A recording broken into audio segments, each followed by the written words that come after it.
Good afternoon, Britannia, and hello to the rest of the world. Welcome to 2C TV, your global news channel.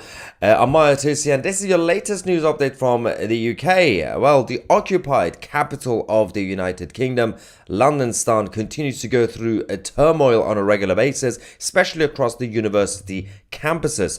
We're sort of used to this by now. I mean, walking around London, you just get stabbed anyway, or you get mugged, or if you express your opinion, you will face a lot of challenges, let's just say. In this video, we're going to go through what's been going on now and this week in London.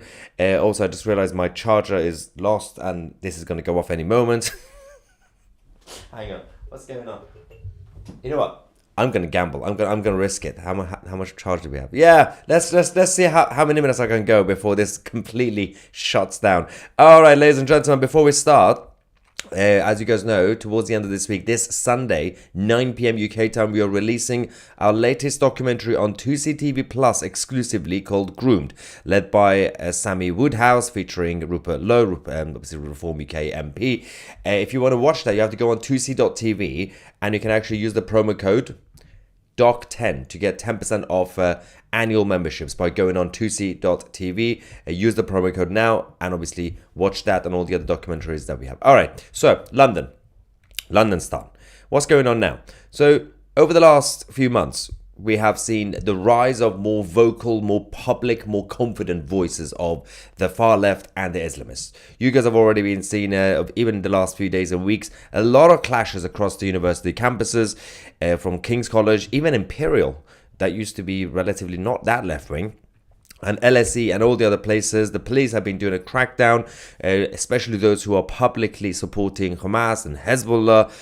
But the problem with this is that the Islamists and the students, basically, those who have occupied the universities, have found a new way. So the excuse from the university campuses and the people at the top of the universities in London is, well, in order to do a crackdown, in order to stop the physical disruptions and violence, it's best to invite them into the tent. So we now actually have Hamas supporters legally going into the universities and holding these events. And this is, some of you heard this yesterday on social media. We're going to go through the details of what I'm actually talking about. This is about this event. There's an event, book launch at the LSE, the London School of Economics. That if you go to that place, you will learn everything apart from actual economics, because it's all about Keynes. Anyway, the book launch is literally called Understanding Hamas and Why That Matters, Why Hamas Matters, right? So, okay, what's happening here? On the 10th of March, Monday, between 6 p.m. and 7 p.m., this event is going to be happening at the LSE. These guys used to be outside the tent. They used to be out protesting, causing chaos. The police come to arrest some of them. So the university, LSE, thought, you know what? Bring them in. Just allow them to do treason. It's an illegal organization. In the UK, it's banned, right? But obviously, they don't really care. So this is hosted by the Middle East Center. A bunch of Islamist weirdos who created an organization saying, well, we're going to make things more legal, because apparently the British establishment are so soft that they are basically inviting the enemy in. So looking at the top of this, this event will be the book launch, right?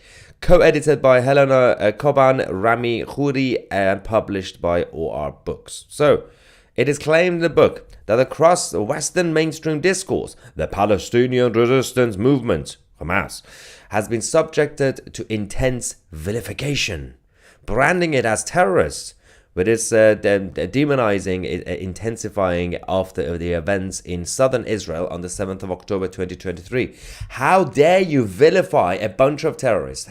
How rude of you. Allow them to do whatever they want, not just in the Middle East, but across the Western world in general. This is what the LSE is telling you. Now, I thought it would be important to go through the list of people who are involved in this. The people who allowed this to happen. The people who brought in a banned organization into our universities and occupied London. Look at this list. Speakers. Catherine Charrett, University of Westminster. Ooh, it's not real university. Helena Coburn, Just World Education. And we got the other one. To be fair, this is Mr. Gunning, is in charge of the Middle East Center, and he's already been subjected to a lot of controversies, let's just say. These people don't tend to condemn Hamas. These sort of personalities are classic, but they've been getting away with loopholes, finding loopholes, saying, well, we're not actually saying this, but now they are vocal, they are confident, they are loud.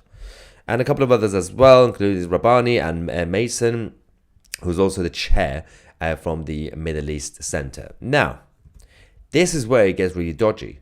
So let's talk about Catherine.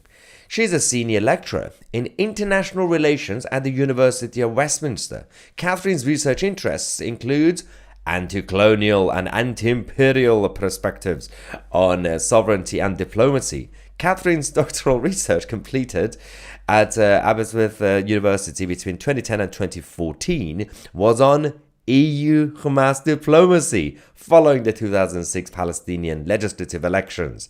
Catherine has published this work, and so EU-Hamas relations, diplomacy, because obviously the Islamists, the barbaric weirdos, they do diplomacy. They believe in diplomacy, of course. The European Union must bow down. So that's Catherine's portfolio. Let's look at the next one. Helena is a writer and researcher on international affairs. In 1984, Cambridge published her study. This is again about the Palestinian liberation movement. 3 of her 6 other sole-authored books dealt with political and strategic developments in the Arab-Israeli theater. The rest with more global matters. Obviously, then for 17 years, she contributed a regular column on global issues to the Christian Science Monitor and Al Hayat in London. And everything else that she's now busy serving as president. So, Helena, you think she might be a little bit softer, more moderate. Oh, wait for it.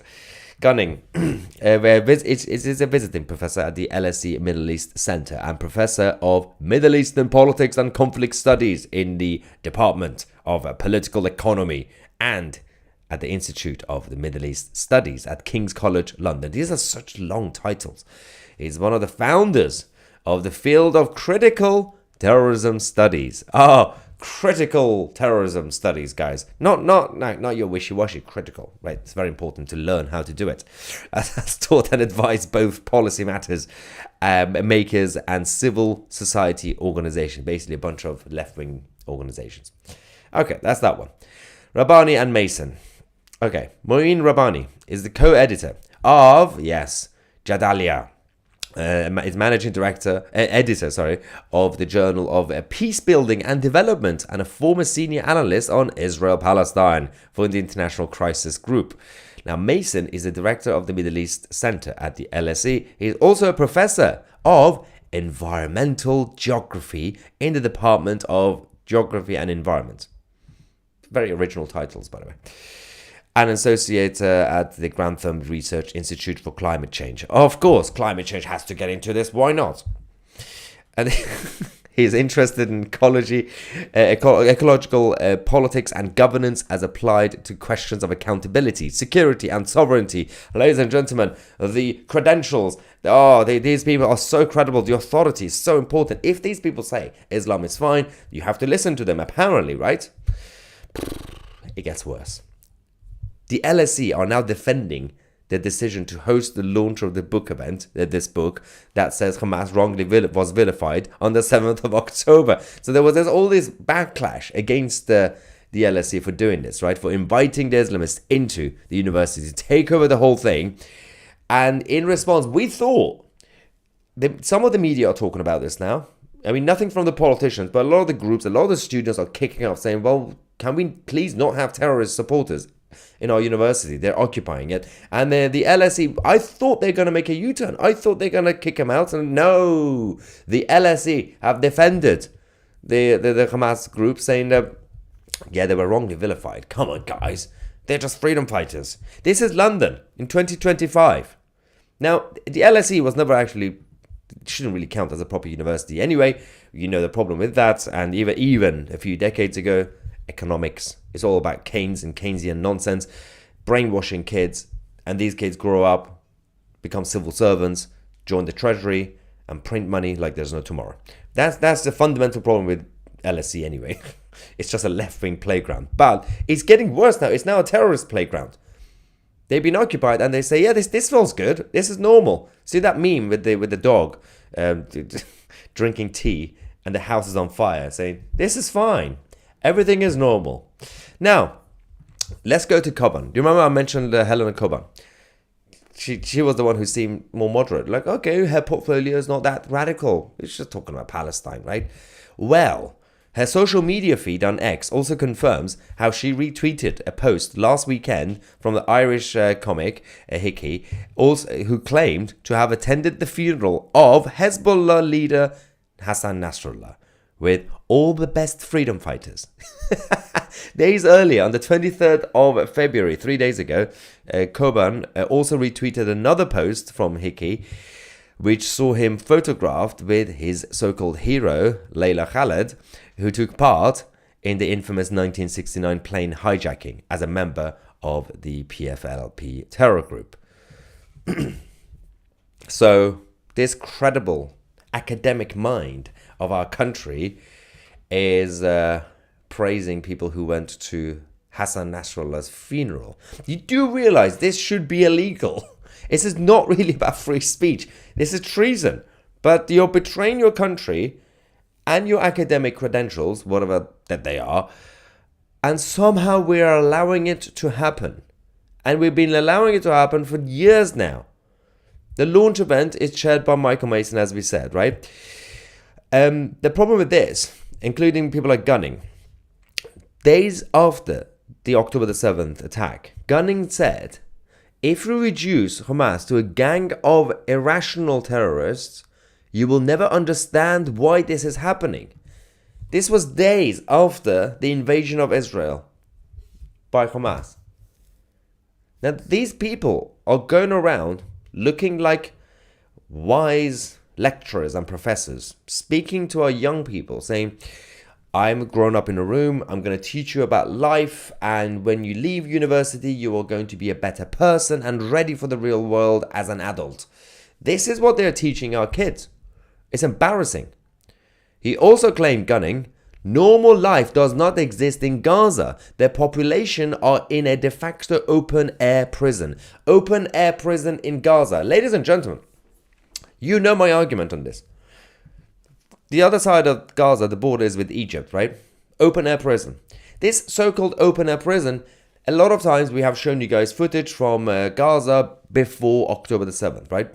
When everybody was fine and they had everything.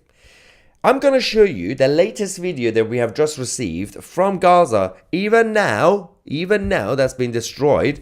The latest footage from Gaza, because of the humanitarian aid going in. You've seen the pictures that the BBC show you, right? It's basically flattened, everything's gone, right? This is Gaza 2 days ago with the people. أول مرة من سنة ونص يفتح عنا مول في غزة. تعالوا معي. السلام عليكم.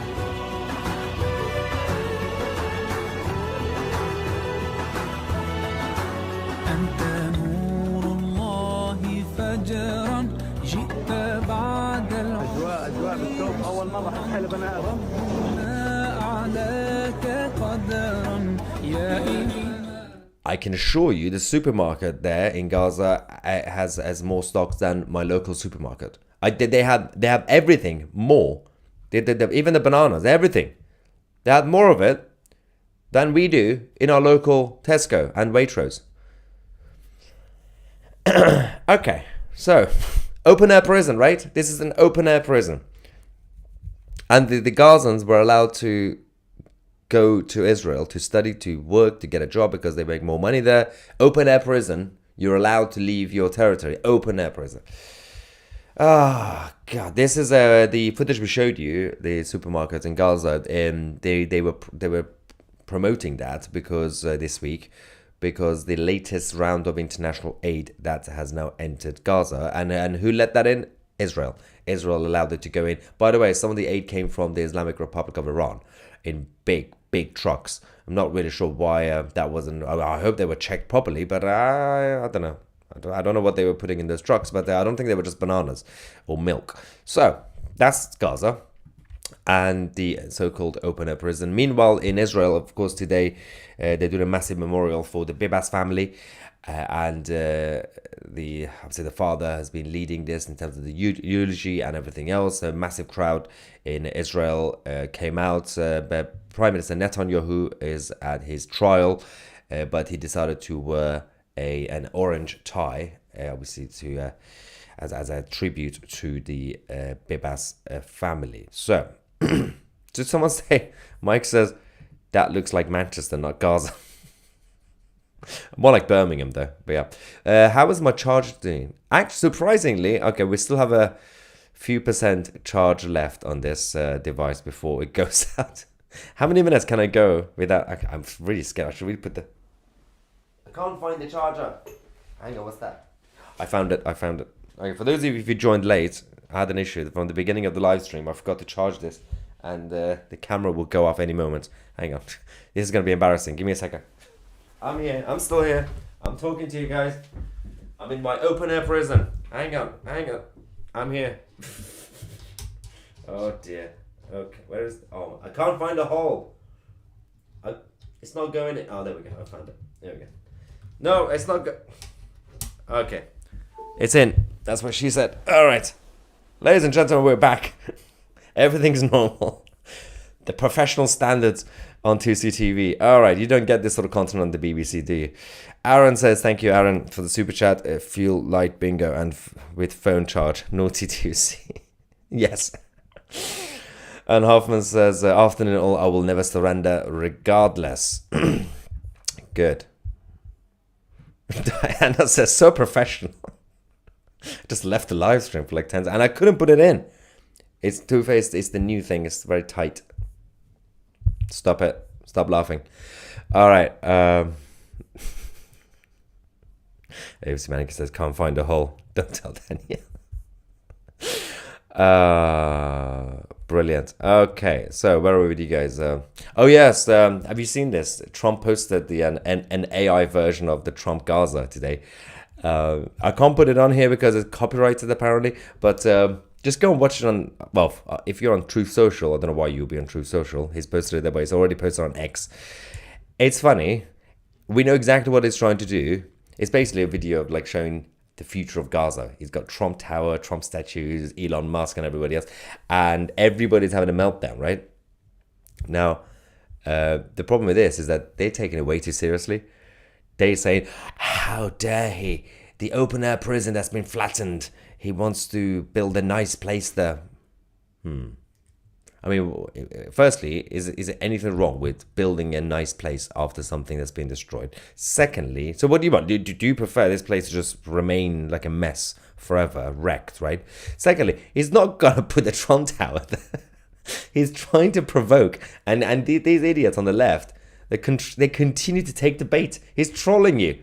And his main mission is to completely push the Egyptians, the Jordanians, and all the others to take responsibility. And the Western media here, they're all like saying, this is so embarrassing. This is bad. This is so...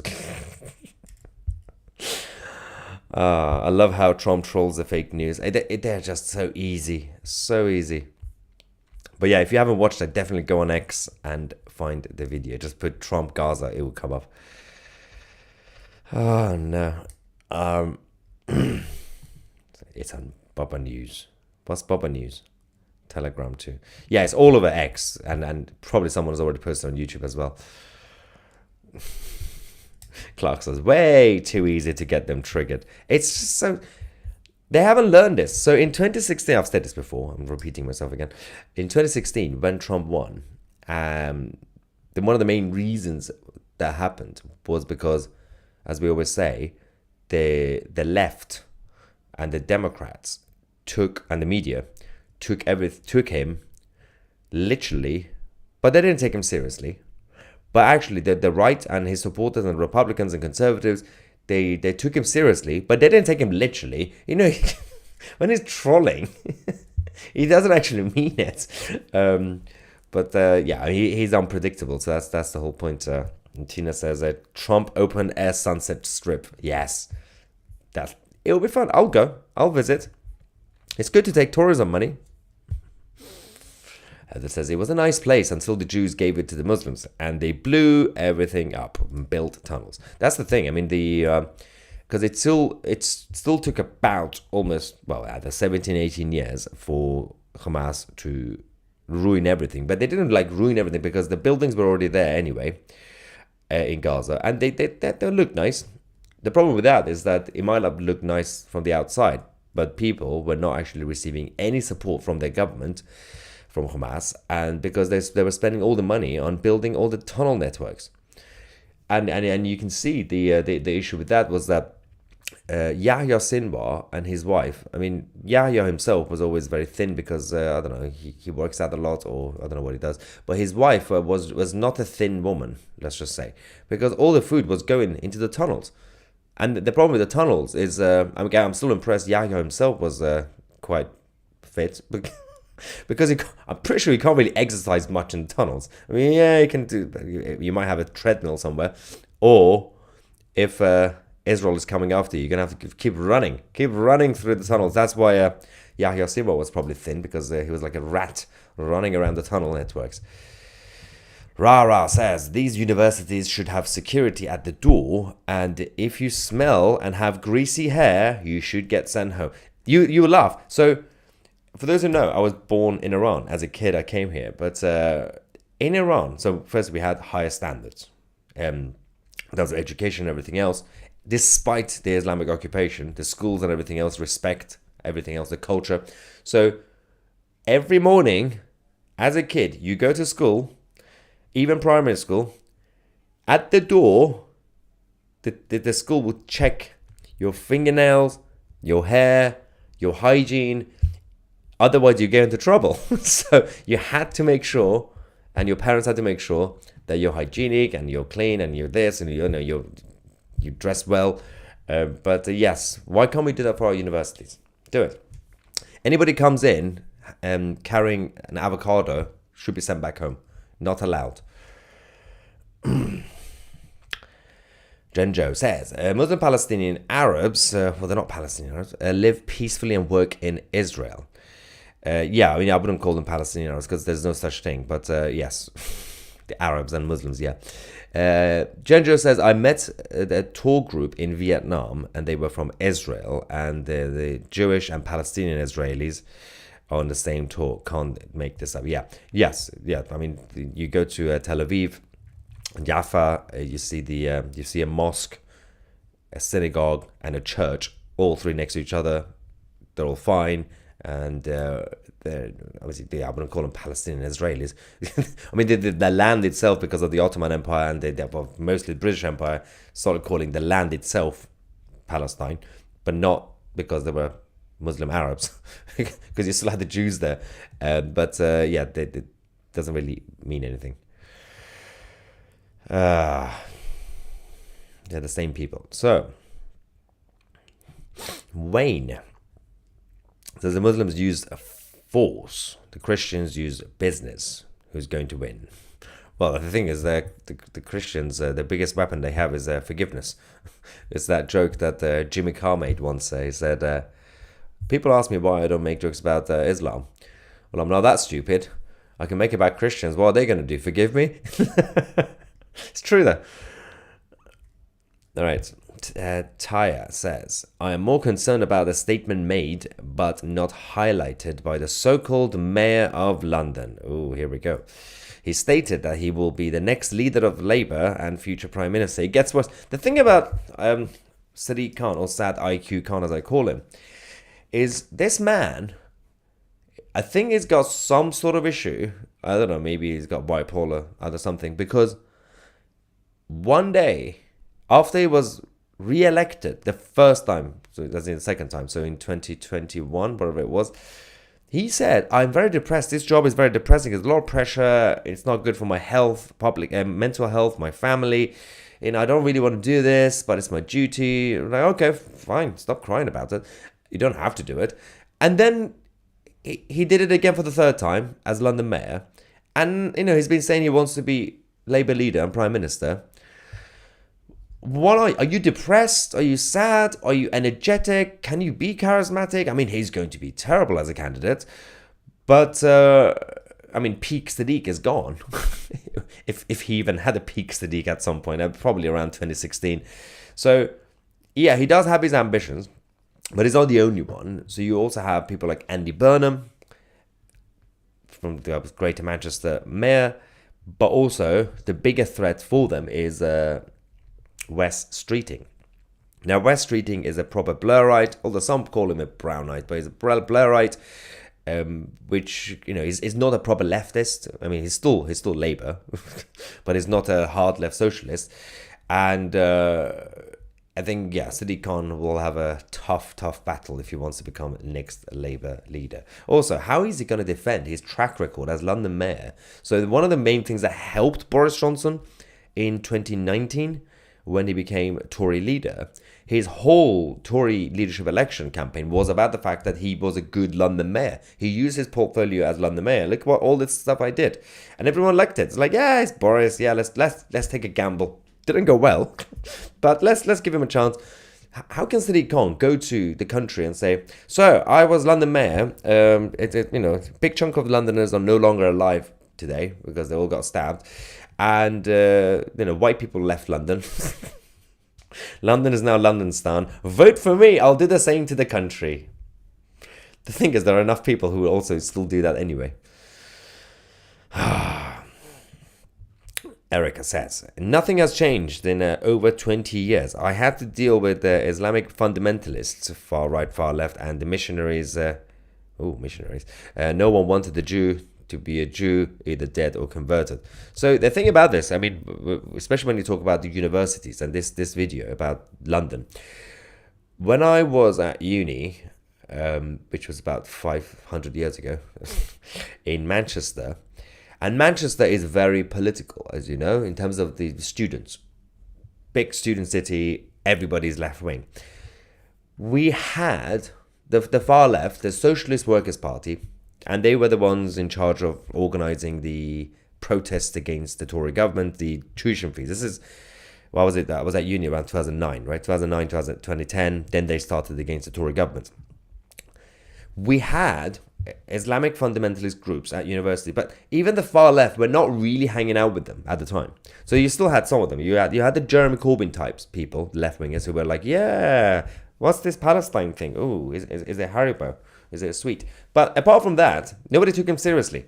And they had to be very careful, because every time the BBC or Channel 4 did a documentary with fundamentalists and extremists, they knew, because they spoke to their lawyers, like people like Anjem Chowdhury and all these guys, they used to be on TV. But they were asking him questions. So, do you believe in jihad? And they had to be careful. Like, yeah, no, well, no, I can't really respond to that. So they were very cautious. Now, all these guys have YouTube channels and podcasts, and they have all these university groups, and they publicly, openly, as I said earlier, confidently shout about it. They say jihad, they say intifada. Like, so what happened to the days when they used to be scared of the authorities? It's because the authorities stopped doing a crackdown. You allow them to do it. That's what you're doing. And so you can blame the Islamic side, but you shouldn't really, because that's what they do. That's what they've done since the 7th century. But our people, our establishment, our leadership allowed them, opened the door, say, yeah, please, go on, do it. Do whatever you do every time. Beeline says, you have to laugh, don't you? Or end up crying about it. It's literally that bad. Yes, you have to laugh. That's what we try to do on 2CTV, because otherwise it's too depressing. You can't just go with doom and gloom. You have to laugh. The more I say this, I'm about to cry. So it's getting very sad. Lacey says, UK has swung way too far left and lost their way. Time to time back. And take your country back. Get rid of illegal migrants and DEI. And DEI is just a bit of a symptom of the whole problem. Oh, there we go. We got my favorite troll. The imperialist. Remember this name. The imperialist is basically against imperialism. That's the irony. A sarcastic name. Says the closet Hamas rent boy Tusistan. That is such a complicated insult. So Tusistan basically is insinuating that I'm a Jew. As if there's anything wrong with being a Jew. I'm not a Jew, but there's nothing wrong with being a Jew. So, Tusistan, you're a Jew. Closet Hamas rent boy. So there are so many issues with that. So if I'm a Jew, I can't be a closet Hamas. And if I'm Hamas, I can't be a rent boy. Because rent boys don't survive in Gaza. I mean, this is way too inaccurate as an insult. Come on, imperialists. I always believe in you. Do better. I believe in you. Try again. While you think of that, because obviously you have to wait for another few hours, ask ChatGPT about a new insult. We have to promote our new documentary, which will be released this Sunday, called Groomed, led by Sammy Woodhouse. You can watch that on 2c.tv, 2CTV Plus. Not here, you can watch it on 2CTV Plus. And if you want to obviously join, you can actually get the 10% discount annual memberships. Use the promo code DOC10, DOC10, and join us today. This is a limited offer. Don't let me keep promoting it because it's going to go away and I'm going to cry. Join now. Thank you so much for watching. I'm Maya TC, and we are the media.